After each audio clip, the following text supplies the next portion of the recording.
Welcome back to the Pigskin Podcast. I'm Ben Pherson. This is Jason Francis Feldman. Feldy, your Vikings are Hi. undefeated. They are. The Gophers are not. They're not. My Gophers are not. Not so much. They're not my Gophers anymore either after that. I But don't blame you. Never were mine, so I don't feel so bad. you're purple. They're good. That defense, wow. They're really good. And boy, are they better with Xavier Rhodes in the lineup. That guy. Everybody's talking about the quarterbacks they shut down, but look at the receivers they've shut I down. think They that's just the bigger deal. Did it again to Beckham. They did it to Cruz. They did it to Shepard. DeAndre Hopkins, we're coming for you. You're next. Yeah. Did it to Kelvin Benjamin the week before. Who am I missing? I don't know. Well, I worry a Shut little bit everybody about down Will next week. Fuller this week because, Do you? well, don't you a little bit? Well, we worried about Sterling Shepard last We week. did, and they didn't. Again, though, they didn't. I think if the line continues to get the pressure they're getting, you saw when Eli was pressured even a little bit, he just threw it to the ground or whatever. but- Right. That was part of it. He was determined not to take a sack and not to get hit. Right. And he succeeded in that. And you see how that worked out. I mean, I don't see a loss on the schedule at this point. Do you? I really can't either. No. I mean, I think 16-0 is 16-0 and pretty clear. But 19-0. We probably should get the map out and figure out where we're going to sit for the parade. yeah, I know. But hey, I will say this: that felt like a trap game. That felt like a game did. where there's no way they could lose this game. So it's the kind of game I worry about. But they handled their business and really played well. And again, Peter King wrote today that he thinks Sam Bradford is the MVP of the league right now. Which, I mean, it's not ridiculous to say that because he's not turned the ball over yet as a Viking. He's given the team exactly what it needed. Mhm. He's essentially everything we hoped Teddy would become. A guy that's not going to turn the ball over. He probably throws a little harder than Teddy. Mhm. Probably a lot harder than Teddy. And actually, he's a little more mobile than I think we Yeah, thought that he was. touchdown pass he threw to Kyle Rudolph was It was a bullet, right? Holy It was a cow. bullet. Yeah. He hit Charles Johnson on a couple of deep balls. I mean, he looks sharp. You think about it, it was basically, about a month ago today that they made the trade for him. He's come in. And I think the coaching staff there has done a great job in a short time of giving him enough plays to get comfortable with each week. Just learn that week's game plan, and you keep building from there. But he's got a month under his belt, and he's done, like you said, exactly what they needed him to do with this defense. Don't turn the ball over. Don't make mistakes. Win football games. Well, and we talk about that defense, and the defense certainly is. I mean, they look like one of, if not the best defense in the NFL right now. But we got to give credit to the offensive line because Sam Bradford is a guy who's got an extensive injury history, and that was probably our biggest concern with that trade. Is he going to get hurt too? And they've kept him upright. And again, there were no sacks last week, right? They've kept him upright, playing without how many of their own stars. Again, yeah. I mean, you look at a guy like Jeremiah Searles, who came in. He might have been their best offensive lineman. He came in at left guard last week. Comes in at right tackle on Monday night. I mean, that's not an easy transition. You got to be prepared to play 4 or 5 different spots along the line. He comes in and looks like he's been doing it for years. I mean, that's pretty impressive. And like you said too, Bradford can move a little bit. He can buy himself just enough time to not get hit. And the bad balls that he has thrown this year, fortunately, have not ended up in the defense's hands. We We shouldn't spend too much time on the Vikes. They got the Texans this week. I don't feel as worried about this game as I did about the Giants. And again, for the Giants for no reason at all. But I feel like this is a game that I expect the Vikes to dominate. But like I said, we shouldn't focus too long on we the need Vikes. to spend more time on the Gophers. No, we don't need to do that either Oh, because okay. that loss last week, I think I wrote it in Wasn't Face good. Off today. That loss really ripped my heart out, but it's one of those ones you just as a Minnesota sports fan, it's going to come Can't as really soon be as surprised. you start trusting a team and get invested emotionally in a team, they rip your heart out. So this is the point of the season where I emotionally check out on the Gophers. They could win every game the rest of the way, or they could lose every game the rest of the way, and I don't know that we could be surprised. This was the kind of game that they needed to win. I laid that schedule out, and realistically, that team could be 9-0.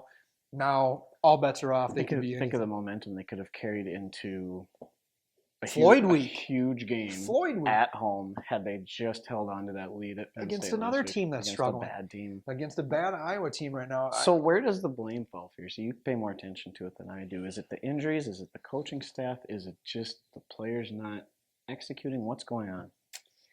I may be in the minority on this one, but I blame the coaching staff, and I blame the coaching staff almost exclusively. Some of the blame can go to Mitch. A fifth-year senior can't throw that interception in the end zone. He can't throw the interception against Colorado State at the end of the first half either. Those are not fifth-year senior plays. I'm sorry. He can't throw those interceptions. And the one last week cost him the game. I mean, just flat out, if he throws that touchdown or at least gives them 3, they're probably winning that football game. But Right. there was the end of the game, the defensive breakdowns were just deplorable. You can't do that, with the game on the line. But now we're seeing injuries have definitely hit the defense hard, and I'll give them a little leeway on that. But now Jay Savo, the experimenting we saw up to this point, maybe he just doesn't know what we're doing. Maybe we don't know what we're doing. We're using all these different formations on defense, from 3-4 to 4-3 to that goofy 2-5 or whatever the heck. I wondered you that too. Is it not experimenting? Is it just more guessing? I was giving him the benefit of the doubt until that point, but now after them getting gashed against a Penn State team that nobody is scared of, I'm a little bit concerned. And like I said, when you look at the rest of the schedule, there's nobody that can't beat them anymore. And so if Iowa wins this week, should we just go ahead and put North Dakota State into the Big Ten? no comment on such matters, Gophers but play in the Missouri but Valley. what have I always said about the Gophers? There's only one game that matters, and it's this weekend. A lot of things can be erased with a convincing win this weekend at home. You keep Floyd here, and I can forgive a lot of people for last week. So they could finish 4-7. I would be better than a lot of things. Let's just say that, because I don't like Iowa, and I mean that in an extremely general sense. Is that why the office is papered wall to wall with maroon and gold this week? It is. And anti-Iowa sentiment. There's a little black in this shirt, and I was a little hesitant to wear it because there's a little bit of black. You probably shouldn't have. I know. But along with those yellow gym shorts you got on. Don't tell anybody that I don't. I mean, you're not even wearing shorts. Yeah, that's how we roll. We should get on. We should get on to our bread and butter, the high school football. Fun games. Hey, we didn't mention thanks to Home Federal again. I figure we lead in with Home Federal for the high school coverage, because they're covering your game of the week, and you got a new location for game of the week. This should be fun. Not 2 new teams, but one new team. Should be a good time this week. I've never been up to the high school at Wabasha Kellogg. Looking forward to that. We'll get to that game in a little bit. The Home Federal game of the week. The Home Federal game of the week. Feldy, with the picks, we'll get to that in a second, because you did move back out in front again. I did what? I do like to give you, again, hope, just because I don't want you quitting this early in the season and throwing in the towel, but whatever it takes. You did move back out in front by a game. I don't know what our overall. I have a massive lead on you now. You might as well just throw in the towel. It was a little questionable last week when I flat out said I don't want to pick this team, but whatever. It is what it is. I'll give you your credit. You're up by a game, and I expect that to stand for one more week. Players of the week. I'm going to go with that on every game this week. I really don't want to make this pick, but I'm going to. It's smart. It really is smart. But you want to go with your player of the week first? Yeah. For a team that just got back to varsity football this year, Leroy Ostrander picked up their second win of the year on Friday night. Did it in big fashion, 53-8 against Lyle Pacelli. One of those 9-man games where you see a lot of scoring. Their quarterback, sophomore Trey Hungerholt, had a hand in 5 of the team's touchdowns. Threw for 3, ran for 2. Accounted for 320 total yards. Kid's 6'2", 180. They list him at as a sophomore. That's a nice size quarterback in 9-man football. It's awesome that Trey Hungerholt is doing as well as he is, because I know assistant coach Trevor is not helping him. I know he's overcoming their assistant coach Trevor. Sometimes you just have to do things on your own. Correct. So my player of the week, 5 touchdowns is nice. That's pretty good. But you know what's not? What's better than that? 7 touchdowns. 7. That's also 7 touchdowns for Noah Hillman last week, the Lured quarterback. That's pretty good. Against Cass and Manorville. Crazy game to see Cass and get blown out the way they did. But I think a lot of it was Hillman. He just runs that option to perfection. The read portion of his read option this year is it's on another level. It's what you hope out of a senior when you run the offense they do. He's doing everything you hope a senior leader that's been starting for 3 years would do. So he's looking great. Like I said, 5 rushing touchdowns, 2 passing touchdowns. He had a hand in all 7 of the team's touchdowns.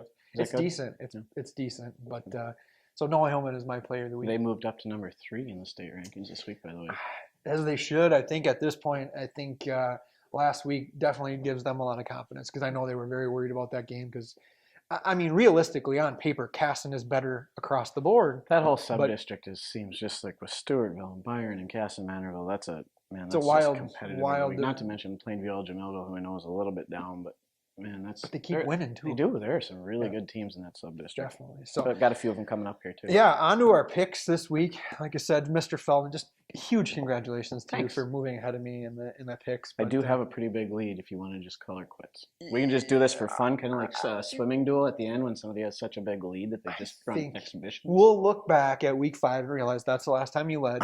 But we'll give you props through 5 weeks. You're doing good for you. I'm hanging in there. But let's move on to our picks for this week. First game we've got on the docket here: Rochester Mayo at Owatonna. Mayo is 4-1.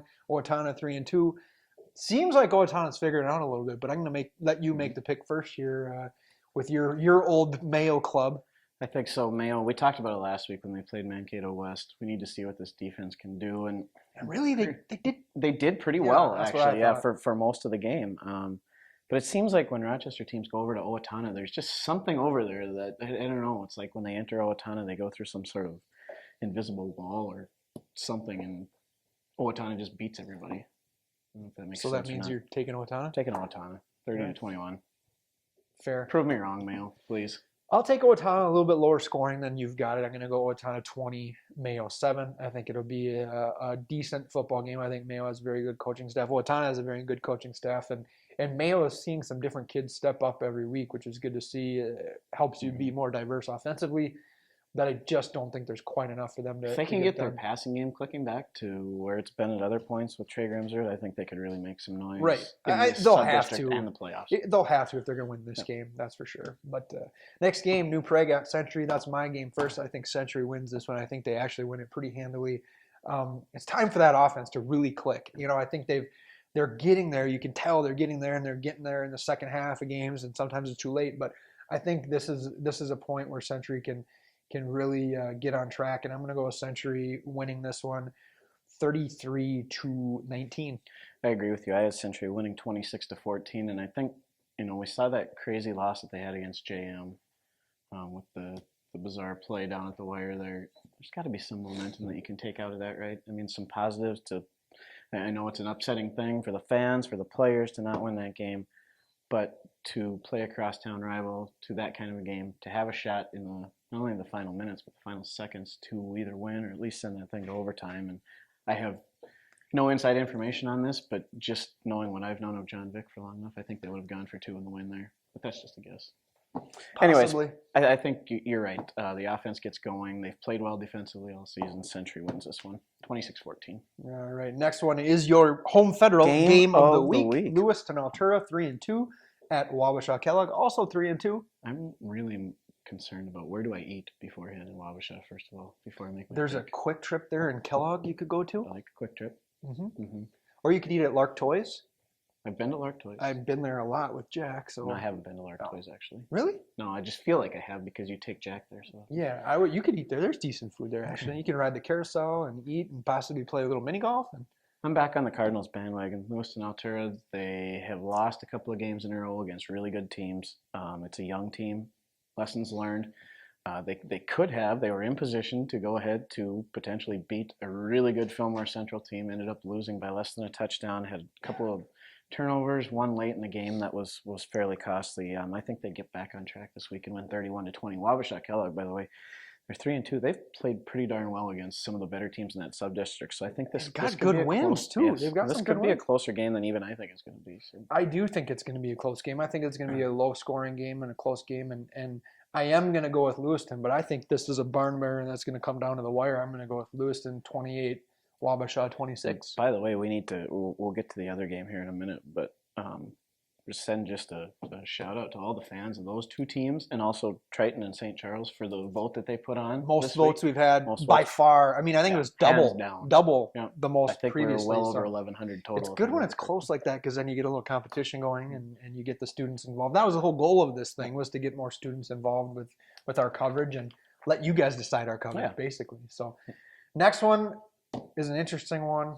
Byron at Cass and Manorville. Gosh, it's my game to pick first, isn't it? It is. I'm going to just guess that you're going to go the opposite, whatever I say. Most likely. I have something written down, but that could change. It's at Casson.